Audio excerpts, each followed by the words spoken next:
Seguimos, amigos. Vamos a hablar ahora del plan Menta. La Junta parece que lo liquida ya mismo. Almudena.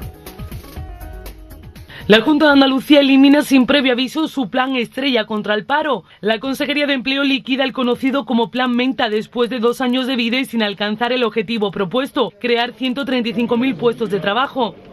Al cabo de 2 años de vigencia, dividido en 2 fases, los efectos del Plan Menta para amortiguar el paro se encuentran muy lejos de los objetivos que se marcó. Su meta era devolver al mercado laboral a los parados andaluces a través de cursos de reciclaje becados y contratos con entidades sin ánimo de lucro y administraciones con salarios estipulados entre los 900 y 1.800 euros mensuales. El departamento que dirige Manuel Recio ha elegido una eliminación más discreta para su programa estrella destinado a recolocar a los parados más castigados por la crisis, algo que choca con la enorme influencia mediática que supuso en 2008 la presentación del plan por parte de Antonio Fernández, entonces consejero de Empleo y hoy uno de los principales imputados en el fraude de los expedientes de regulación de empleo. En la orden del pasado 26 de septiembre, el actual consejero de Empleo justifica la derogación del Menta por el empeoramiento de la crisis.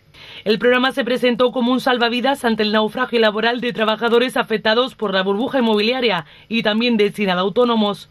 Arrollado por la virulencia de la crisis, el Menta ha funcionado a medio gas, especialmente durante el último año. En el primer año de vigencia solo se realizaron 4.830 contratos gracias a proyectos presentados por los ayuntamientos. 4.830 contratos. Álvaro.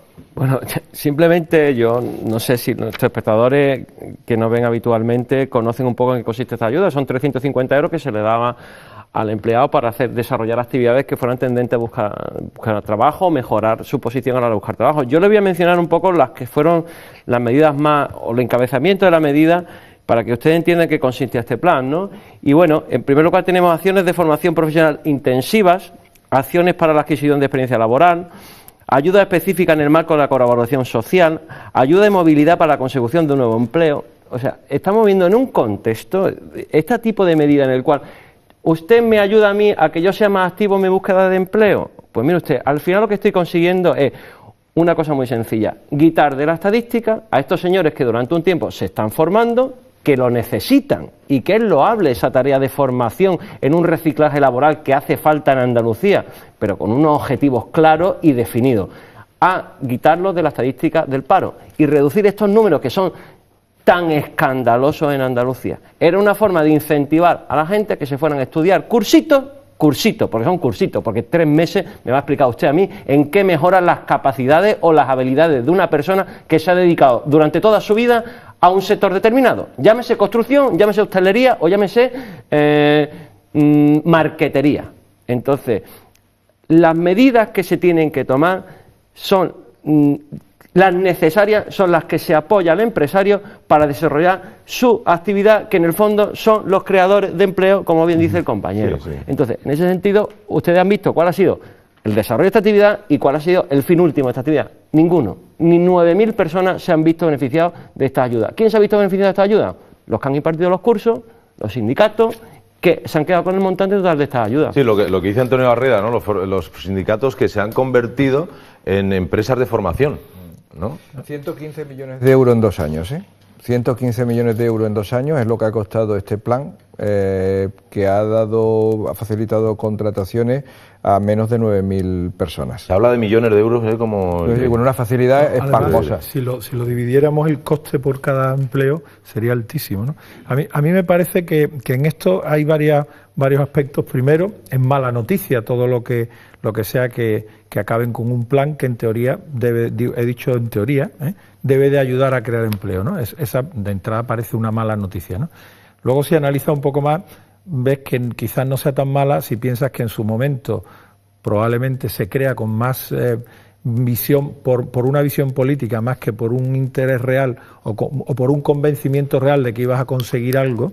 Pero claro, cuando tú vendes esto, en ese momento, porque los planes lo admiten todo, ¿eh? Todos los que trabajemos en cualquier empresa, tú te vas a un mercado y dices, mañana vamos a vender no sé cuántos millones de cajas. El plan lo aguanta todo. Entonces, en este caso, el plan era 135.000 empleos. Y de 135.000, pues no llegan a 10.000, ¿no? Y gastamos el dinero. Entonces, primero, para mí es una mala noticia, pero menos. Digo pero menos porque yo creo que, volviendo a lo de José Manuel, al final quien tiene que crear empleo es la iniciativa privada, y para eso tienen que tener confianza, y entre otras cosas genera confianza cuando tú ves que la administración maneja bien los fondos públicos con eficiencia, como cualquier empresa.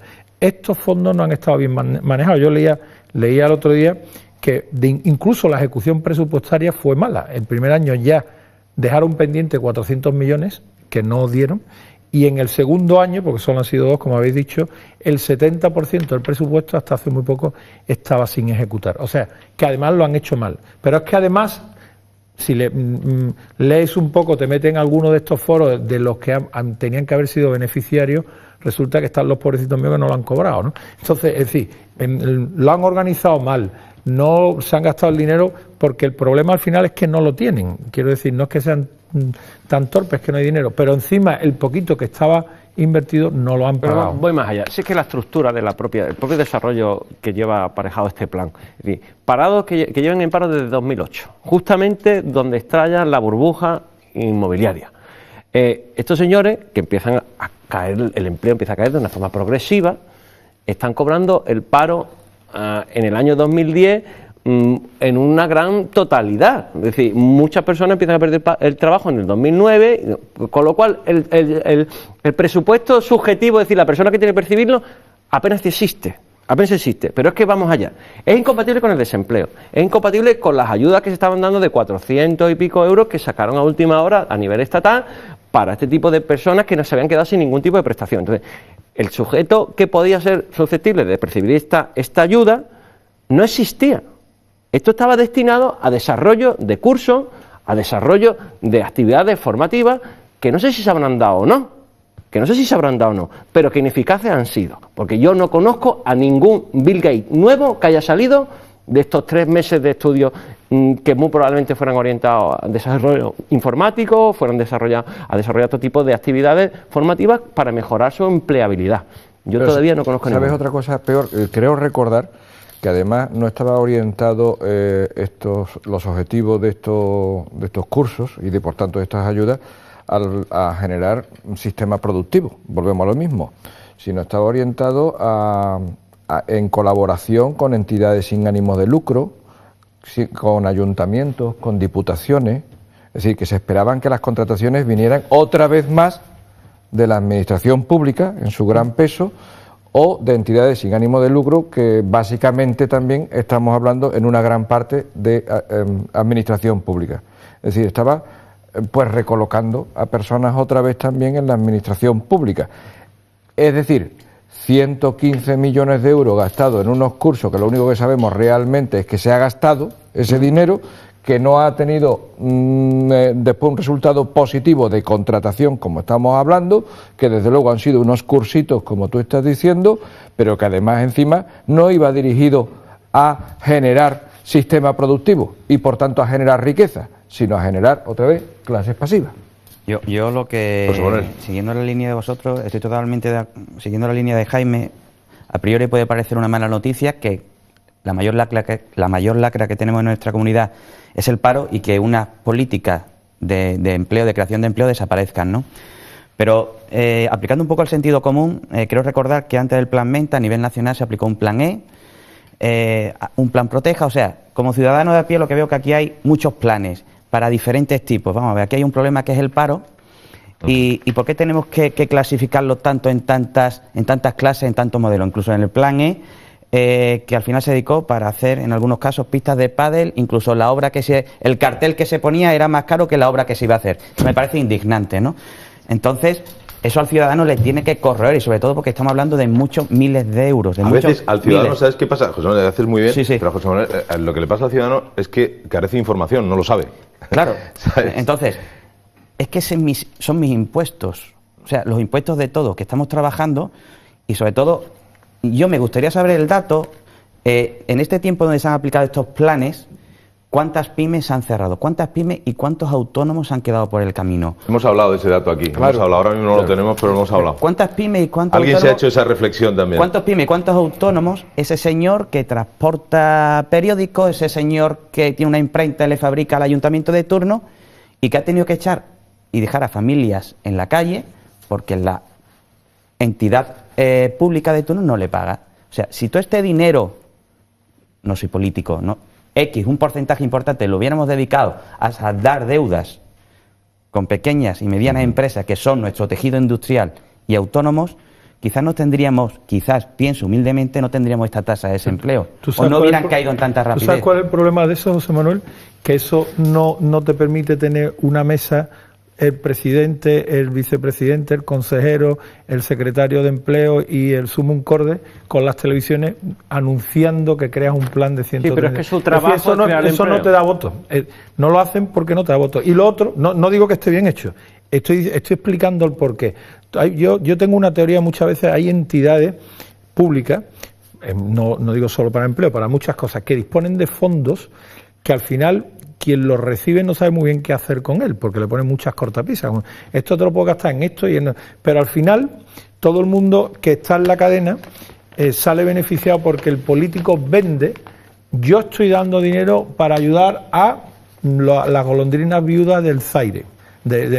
Pumba. Entonces el tipo todos los que son seguidores de esas golondrinas están encantados. Luego pero eso hay que hacer un estudio. Entonces el siguiente contrata un estudio. Al final lo que se hace, lo que se contrata no sirve para nada, porque contratan yo he dicho una pamplina con lo de la golondrina, pero lo ha abordado, Jaime, lo ha abordado la golondrina viuda del Zaire. Pero que te quiero decir que es que en Cataluña hemos visto que ha habido estudios de estos, que yo no me acuerdo, pero que eran muy parecidos. Entonces, pero ¿qué pasa? Que al final la golondrina se muere, porque no le llega nada, no le va a llegar ni un duro. Ahora el político se ha llevado su foco, su atención, el que ha estado en medio ha quedado también, si el tío es el presidente de la Asociación Ornitológica de no sé dónde, queda también como Dios, y el que ha salido beneficiado, el que ha hecho el estudio, que es el que se ha llevado el dinero. Y la golondrina se muere. Si estuviera en Andalucía también se hubiera creado el Observatorio de la Golondrina. Pero la gran perversión que es que el trabajo del político no es hacer ruedas de prensa, es salvar la golondrina, ¿no? Entonces, al final, esta cadena de desarrollo de subvenciones o de aplicación de subvenciones, de aplicación de llámese X, de al fin y al cabo, de dinero público, de dinero de todos, acaba en manos de que tenga que caer, pero no en donde que lo necesita. Porque al final lo que acaba es creando unas nuevas estructuras administrativas y una nueva burocracia que hay que alimentar. Hay que alimentar, es la que fagocita este dinero. Al final este dinero no lo consigue el empleado, porque de verdad, y además una pregunta que dejo casi al aire, ¿es que realmente pensáis que a un parado, con lo que están sufriendo los parados, hace falta incentivarle para que busque empleo? O sea, es que en el fondo es eso. O no, o para que te quieras ir fuera de tu ciudad a trabajar. Pues te lo voy a decir, mira, 2 de cada 3 españoles que buscan empleo están dispuestos a cambiar de país. Pues un estudio que ha salido ahora. Que vayan, claro. Ya no pueden ir a la Junta, pero hubieran ido, se hubieran llevado 900 y pico euros también hay que decir, hacer lo que tienen que hacer. Una anécdota, hombre, va en el otro sentido, pero también hay que decir que hay gente de todo tipo, ¿no? En la misma asamblea que comenté antes, Emilio Cuatrecasas, el catalán, empezó y comentó, dice, he salido del hotel esta mañana y delante del hotel había un poste y un cartelito y ponía, busco empleo desesperadamente. Y dice, lo veo y dice, me impactó. Dice, y luego veo abajo que pone, solo por las mañanas, horas sueltas, preferiblemente por esta zona. Dice, este tío no busca... Claro, no busca entonces, empleo. sí es cierto que hay de todo, ¿eh? Hombre, digo porque hay que ser... Cuatrecasas a lo mejor le echa imaginación, sí, eso suena un poquito a... Un poquito a cachondeo. Sí, suena pero bueno, estuvo bien. Estuvo muy bien. Bueno, avanzamos, sí, señores, vamos a hablar de unas reclamaciones. Ya el señor Griñán, por lo visto, quiere reclamarle a Mariano Rajoy, como futuro presidente del gobierno, pues ciertas cosas. Almudena nos lo cuenta y lo comentamos. El presidente de la Junta de Andalucía, el socialista José Antonio Griñán, ha vaticinado en el Parlamento Autonómico que si la Unión Europea no rebaja a España las restricciones fijadas para cumplir los objetivos de déficit, el país acabará convertido en un exquisito cadáver. En la primera sesión de control al gobierno andaluz tras la victoria electoral del PP, el último varón territorial que le queda al PSOE ha retomado la exigencia de una moratoria lanzada ya por Rubalcaba en la pasada campaña electoral, reclamando a Mariano Rajoy que la reunión del PP europeo diga que así es posible estimular la economía con políticas keynesianas. Griñán se ha mostrado especialmente reivindicativo en su intervención, en la que ha adelantado que en su primera entrevista con el presidente del gobierno va a reclamar 1.504 millones de euros en inversiones pendientes conforme al modelo de financiación, que los repartos se valore el endeudamiento de las autonomías o una financiación equitativa para la ley de dependencia. Además, pedirá 800 millones de euros más para inversiones que generen puestos de trabajo, lo que ha provocado el comentario irónico del líder del PP andaluz, Javier Arenas, que ha afirmado que no han esperado más de 2 días tras 8 años sin reclamarle planes de empleo al gobierno de José Luis Rodríguez Zapatero. Bueno, pues así están las cosas. El señor Griñán tiene previsto reclamar 1.504 millones de euros de inversiones pendientes, conforme al modelo de financiación. ¿No se corta? No ha esperado ni a que se siente en la Moncloa ni a nada, ¿no? Lo mismo parte del terreno se lo dejó hecho Zapatero cuando le reconoció como deuda histórica, ahora sí, en efectivo, no en solares ni tierra de dudoso valor, sí le reconocían 1.500 millones de euros. Pero es que ya se ha inventado por el camino Griñán otra reivindicación más, que es la reivindicación esta de un nuevo plan de desarrollo, creo que también de fomento de empleo y estas cosas, es decir, por tanto generaremos más observatorios de golondrinas viudas en el Zaire y cosas por el estilo, en el que ya él ha propuesto dotarlo de 200 millones de euros con el objetivo de que el Gobierno de la Nación lo dote de 800 millones de euros. Así hago yo también todos los planes que hagan falta, lógicamente, ¿no?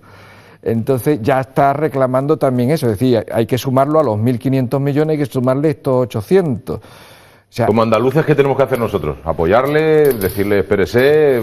Es que yo apoyar primero a alguien que lo único que hace es devorar estas partidas económicas para no conseguir ninguno de los fines y que además después me dice que después de habernos llevado a como nos han llevado las políticas socialistas en Madrid y en Sevilla, a esta situación de paro, a esta situación económica que vamos a tardar muchos años desgraciadamente en revertir y que me dice encima, como ha dicho ayer, es que lo ha dicho ayer, creo que lo dijo en el Parlamento, me parece a mí que ha dicho, efectivamente, el Parlamento Autonómico ha dicho que si la Unión Europea no rebaja a España las restricciones fijadas para cumplir los objetivos del déficit, en otras palabras, que no quiere terminar con el déficit, que no quiere hacer ajustes, que sigue la misma tesis que siguió Rubalcaba de que hay que pedir una moratoria, pues resulta que este país, dice Griñán, acabará convertido en un exquisito cadáver.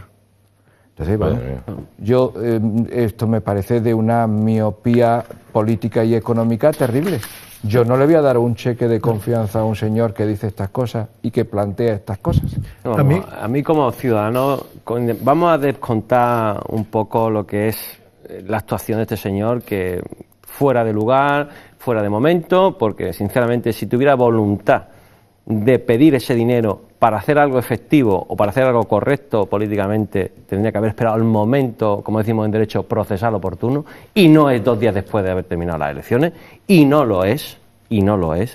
Como ciudadano me preocupa que esta va a ser la precampaña electoral que tenemos hasta marzo. Esto es lo que nos espera hasta marzo. Aquí no nos esperan medidas, no nos esperan políticas activas de empleo, no nos esperan correcciones a políticas desfasadas.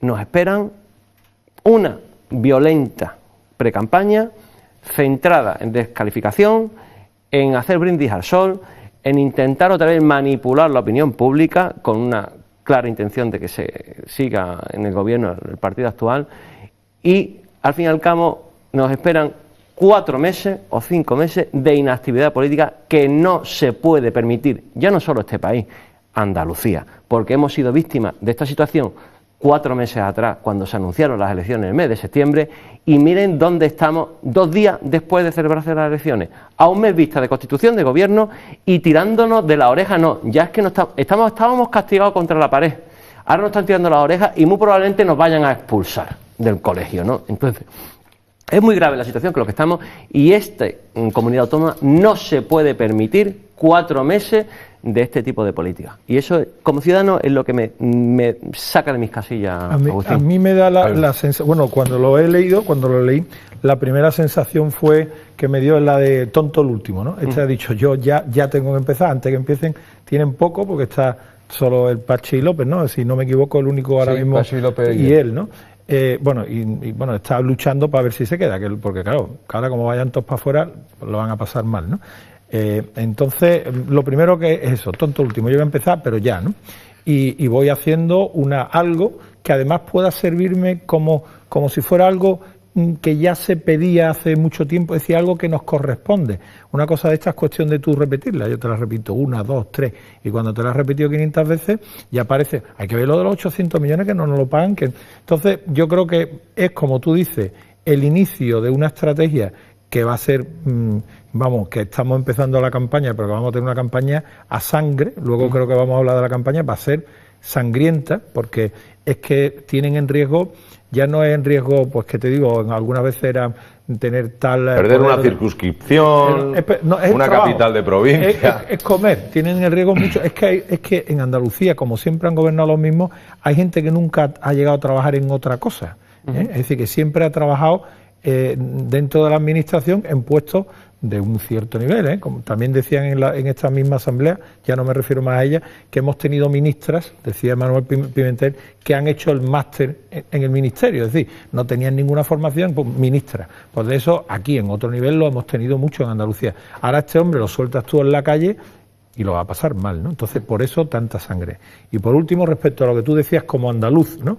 Pues claro, tú dices, yo como andaluz, si tú coges y quiero 800.000 millones, claro, o quiero 800 millones, quiero no sé cuánto. Que viene a colación por lo que dices tú, a fuerza de repetir una cosa, la gente dice, oye, pues vamos a por ello. Si es para mi comunidad, dices tú, pues todos los andaluces tenemos que estar apoyando la propuesta. Pues yo creo que no, es decir, porque no hay nada más peligroso que darle dinero a alguien que lo va a utilizar mal.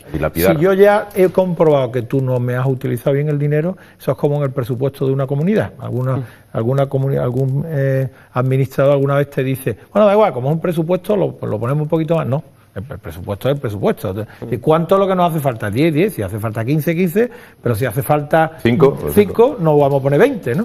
Entonces yo no me fiaría, ¿no?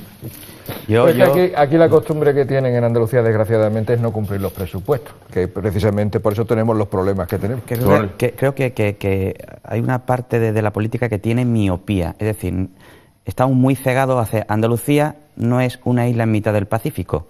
Formamos parte de España, España forma parte de la Unión Europea.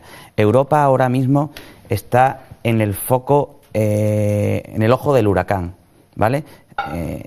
Una parte se pone en duda el euro, salimos del euro, o sea, no es hora de pedir, sino de mostrar que somos competentes y que podemos sacar buena nota, como apuntabas antes, o sea, tenemos ahora estamos en todas las asignaturas con insuficiente, tenemos un déficit descontrolado, una deuda pública que cada vez nos cuesta más y se está disparando, está en un 60%, está controlada, pero cada vez está creciendo muy rápidamente, por tanto es hora de decirle al resto de Europa y al mundo, ojo, desde Andalucía podemos controlar el gasto y podemos ser eficientes, porque ¿cuántos tirones de oreja hemos recibido de la comunidad internacional por el modelo autonómico? O sea, las duplicidades, lo mismo me estoy saliendo un poco del debate, pero es que se duplica gasto y gasto. No es hora de pedir, sino de demostrar que somos capaces de recortar y ser eficientes, ¿no? Sí, pues fíjate, el señor Griñán dice todo lo contrario, ¿no? Dice que vamos a ser un exquisito cadáver, como decía Juan Carlos, si cumplimos el déficit. Pues que lo diga un economista, lo diga un economista y no lo diga uno de los que se ha hecho el máster en el ministerio. Pero ¿cuál es la sugerencia entonces, señor Griñán? Hacemos oídos sordos claro, el señor Griñán le viene bien esa cuestión porque no le obliga a tomar medidas correctoras, no le obliga a hacer ajustes, que como ya hemos visto además aquí en algunos programas, hoy mismo hemos pero nosotros nos vamos a la porra, que nosotros somos nosotros que tenemos nombre y apellidos, que tenemos vida. Álvaro, nosotros seguimos viviendo de aquí a marzo. Claro. Y de aquí a marzo él tiene un problema que no es el nuestro, quiero decir, él tiene otro foco, otra lucha, y nosotros pues estamos intentando sobrevivir, ¿no? Vamos a hablar de la precampaña de inmediato. Además me quedo con la frase que ha dicho Jaime, que la cosa se va a poner difícil, dura. La campaña, también Álvaro lo ha apuntado, vamos a escuchar muchas cosas y no muy agradables, ¿no?, por parte de los que ostentan ahora mismo el gobierno. Hombre, además la campaña, la precampaña ya la ha empezado Griñán, echando de momento a los alcaldes del PP del Parlamento. O sea, el primer punto de partida de la precampaña no ha podido ser más hostil y no ha podido ser más agresivo. O sea, imagínate, de aquí hasta marzo/abril, que supongo será marzo, ¿qué es lo que nos podemos encontrar por este camino? Por eso vamos a hablar justamente después de esta pausita, de esa precampaña que empieza con el Partido Socialista Obrero Español castigando a los alcaldes del PP. ¿Os preguntáis por qué? Bueno, pues ahora os lo aclaramos. Hasta ahora mismo, no os mováis.